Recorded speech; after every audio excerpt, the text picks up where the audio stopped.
Hi, and welcome to Daily Christian Motivationals. Hopefully, this story inspires you to believe in God and motivates you towards a better future.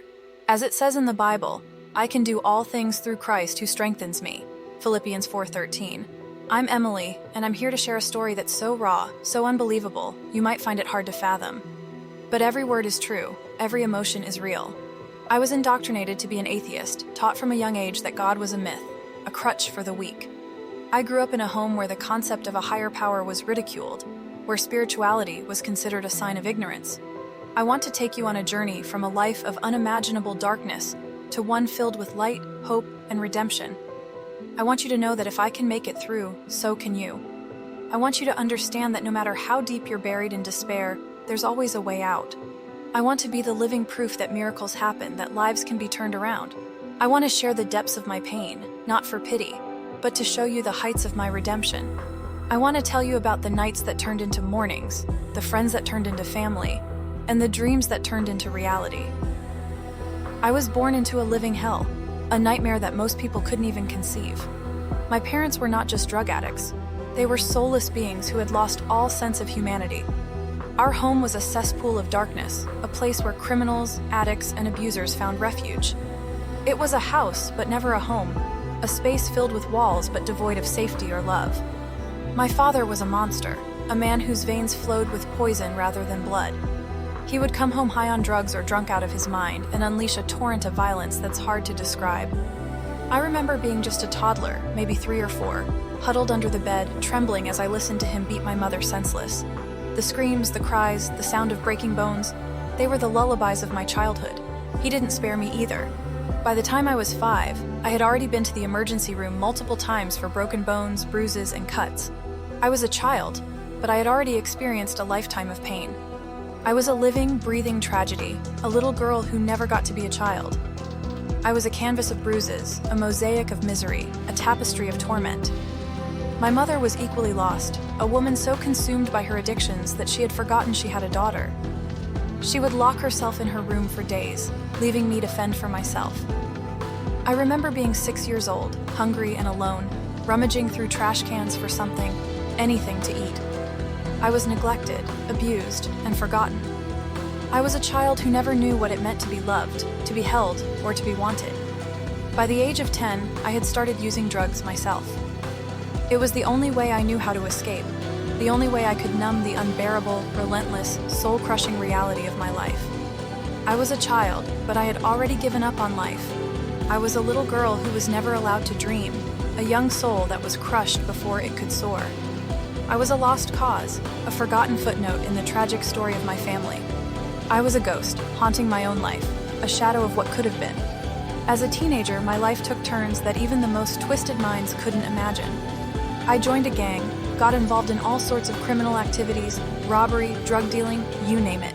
I was searching for a family, for people who would care about me, but what I found was another layer of hell. I was arrested multiple times, and jail became my second home. I was caught in a vicious cycle of abuse, addiction, and incarceration. I was a walking corpse, a shell of a human being. I had no dreams, no hopes, no future. I was a statistic, a cautionary tale, a lost soul in a world that had turned its back on me. By the time I was 22, I had hit rock bottom. I was homeless, addicted to multiple substances, and had just survived an overdose. I was lying in a filthy alley, needles scattered around me, my body bruised and battered. I looked up at the sky, and for the first time, I saw no stars, no moon, just an endless, suffocating darkness. I thought to myself, this is it. This is where my life ends. Alone, unloved, and forgotten. I was a broken vessel, shattered beyond repair, a flickering flame about to be extinguished. But then, something extraordinary, something miraculous happened. A stray dog, as skinny and beaten up as I was, walked up to me. He looked into my eyes, and it's as if the universe paused. I felt a connection, a glimmer of something I hadn't felt in years. Compassion, love, a sense of being. I looked into his eyes, and it's as if God himself was speaking to me. I knew right then and there that I had to change. I had to live. With every ounce of strength left in me, I dragged myself to a nearby church. I was still high, still broken, but desperate for salvation. I sat at the back, my clothes reeking of filth and despair, and listened as the pastor spoke of redemption, of God's endless love and of new beginnings. And in that moment, something inside me broke. I felt a torrent of emotions flood over me: guilt, shame, but also hope. For the first time in my life, I prayed. I prayed with a fervor I didn't know I had. I prayed for forgiveness, for strength, for a chance to start anew. I was a prodigal daughter, kneeling at the altar of redemption, begging for a chance to come home. And guess what? My prayers were answered. I went into rehab, fought through the withdrawal, the physical and emotional agony, the guilt that weighed me down like a 100-pound anchor. I clawed my way out of the abyss, one painful step at a time. I started volunteering at shelters, helping others who were going through the hell I had endured. I went back to school, got my e-degree, and now I'm a social worker. I've dedicated my life to saving others who have lost their way. But the most miraculous part of my journey? I found a family. I found a community of people who love and support me unconditionally. I even adopted that stray dog, the one who saved me that fateful night. I named him Angel because that's what he was to me, a messenger from God, a beacon of hope in a life that had known only darkness. So here I am, standing before you, not as a victim, but as a survivor, as a living testament to the transformative power of faith, love, and resilience. I am the embodiment of a miracle, proof that no matter how dark your life may seem, there's always a way out. All you need to do is reach out to God and let His love guide you through the storm. I was once a staunch atheist, a non-believer who mocked the very idea of a higher power. But now, I stand before you as a believer, as someone who has felt the touch of God's grace and wants everyone to know the truth about Him. Let us end with a prayer. Dear Heavenly Father, I thank you for the strength you've given me to overcome the trials and tribulations in my life. I pray for all those who are listening, that they may find the courage to turn their lives around, just as I did.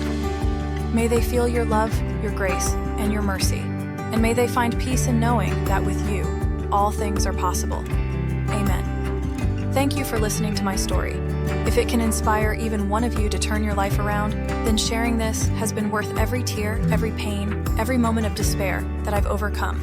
Please subscribe, like, and share, as this is just one of many stories of strength and transformation that you'll hear on Daily Christian Motivational.